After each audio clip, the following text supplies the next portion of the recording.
दोस्तों आप देख रहे हैं नया इनकलाब टीवी न्यूज। राष्ट्रवादी कांग्रेस पार्टी की युवा नेत्री मर्जिया पठान ने एनसीपी सुप्रीमो शरद पवार से मुंबई में अपने कुछ पूर्व क्लासमेट्स के साथ मुलाकात की। उन्हें ये उम्मीद थी कि सिर्फ 10 से 15 मिनट का उन्हें मुलाकात का वक्त मिलेगा, लेकिन उन्होंने खुशी का इजहार किया है कि ये मुलाकात 1 घंटे तक चली।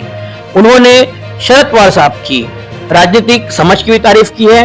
इस मौके पर शरद पवार और जो छात्र उनसे मिलने गए थे उनके बीच देश के मौजूदा राजनीतिक चलचित्र को लेकर भी चर्चा हुई और इस चलचित्र के अनुसार किस तरह से राजनीति की जाए और किस तरह से आगे बढ़ा जाए, इसका भी मार्गदर्शन शरद पवार ने किया। इस तरह की बात मर्जिया पठान ने कही है। अपनी इस भेंट के अनुभव को साझा करते हुए मर्जिया पठान ने बताया कि इस मुलाकात में देश भर में अल्पसंख्यकों और दलितों पर हो रहे अत्याचार और मौजूदा शिक्षा तंत्र को लेकर भी चर्चा हुई।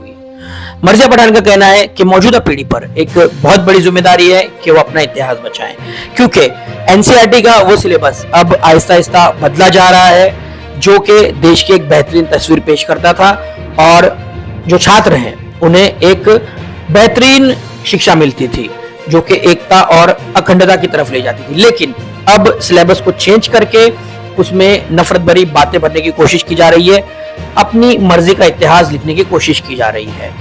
मीडिया से बातचीत करते हुए मर्जिया पठान ने इस मुलाकात के लिए मुमरा कलवा के विधायक जितेंद्र अवाड़ का शुक्रिया अदा किया, जिन्होंने इस मुलाकात का इंतजाम करवाया था। हमारे जो यूपीएससी के क्लासेस के जो मेरे क्लासमेट्स थे और कॉलेज के जो मेरे क्लासमेट्स थे उन सब के साथ काफ़ी टाइम से हमारी बातचीत चल रही थी कि उनको पवार साहब से मिलना है। ओवरऑल जो हमारे देश का, महाराष्ट्र का जो एक माहौल तैयार हो रहा है उसके बारे में बात करनी है, एजुकेशन को लेके बात करनी है। तो हम सोच के तो गए थे कि हम एक एटलीस्ट 15 मिनट 10-15 मिनट भी मिल जाए तो हम एक मोटा बात कर लिए।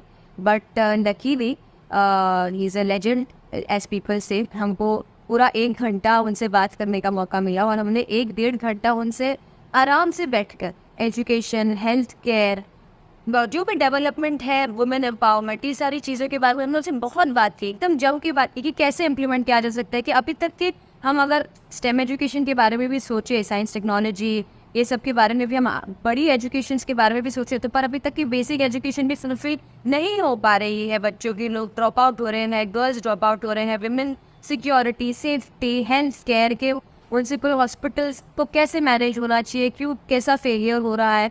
तो जब हमने बात की तो हमने तो अपने पक्ष रखे, बट हम गए थे कि हमको कुछ मार्गदर्शन हुए पवार सिंह से, क्योंकि वो एक, आप समझो, एक 83-85 ईयर्स की एक इंसान जिसने पूरी लाइफ संघर्ष किए, हर चीज़ के लिए फाइट की, हर चीज़ के लिए डट के अपना पॉइंट ऑफ व्यू रखा, जिन्होंने वुमेन की 50% रिजर्वेशन लाने की पहल उन्होंने करी।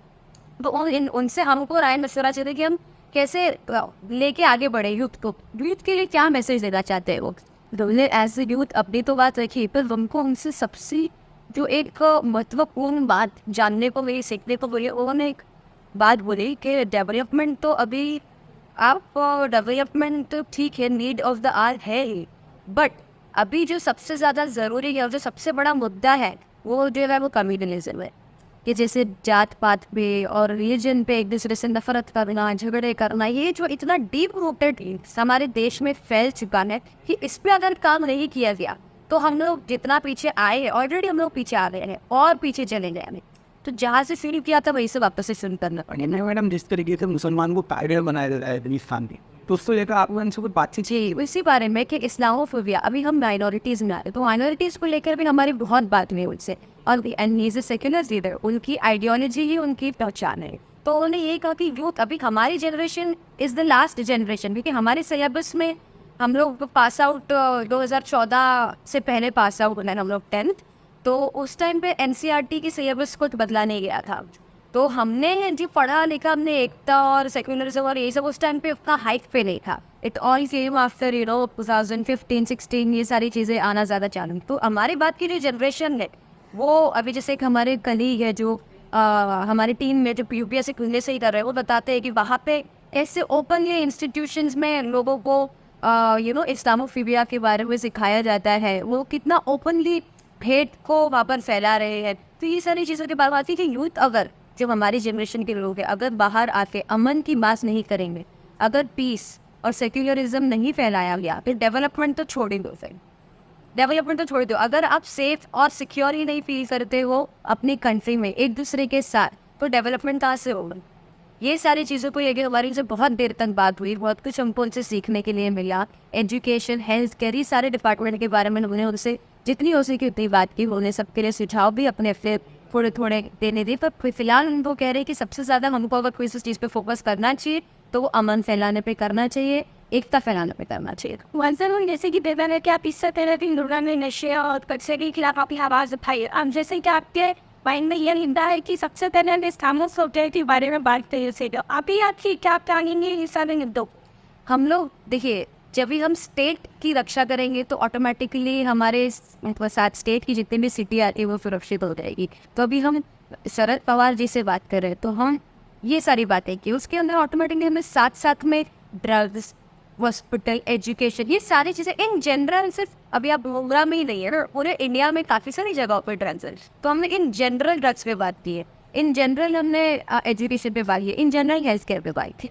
नॉट जस्ट इस्लामोफोबिया, एक अमन फैलाना चाहिए, सिर्फ इस्लामोफोबिया को लेकर नहीं, कास्ट को लेकर भी, जो कास्ट एंड क्रीड को लेकर भेदभाव होता है, एक रिलीजन भेदभाव होता है, कास्ट एंड क्रीड को लेकर भेदभाव होता है, माइनॉरिटीज़ को बहुत तरीकों के भेदभाव को फेस करना पड़ता है। Not just Islamophobia but caste and creed diversion also, तो उस पर काम करना ज़रूरी है। तो हम कोशिश करेंगे अभी कि यूथ को जोड़कर इस पर काम किया जाए। किस तरीके के काम करेंगे? जैसे काउंसलिंग करना चाहिए तो वहाँ से ही करना पड़ेगा, एजुकेट करना, अवेयरनेस क्रिएट करना, इससे ज़्यादा हम क्या ही कर सकते हैं।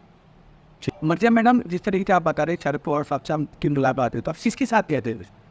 काफ़ी टाइम से जितेंद्र अवार्ड सर है, उनसे इस चीज़ के टच में थे कि सर हमको एज यूथ सबको मिलना है, तो अवार्ड अंकल ने हमको फ़ौरन ही बिना देर किए हमको सबको फ़ौरन उन्होंने मीटिंग एक अरेंज करवा की थी और हमको काफ़ी टाइम वेट कर वहाँ पर उनके साथ डिस्कशन करने गए।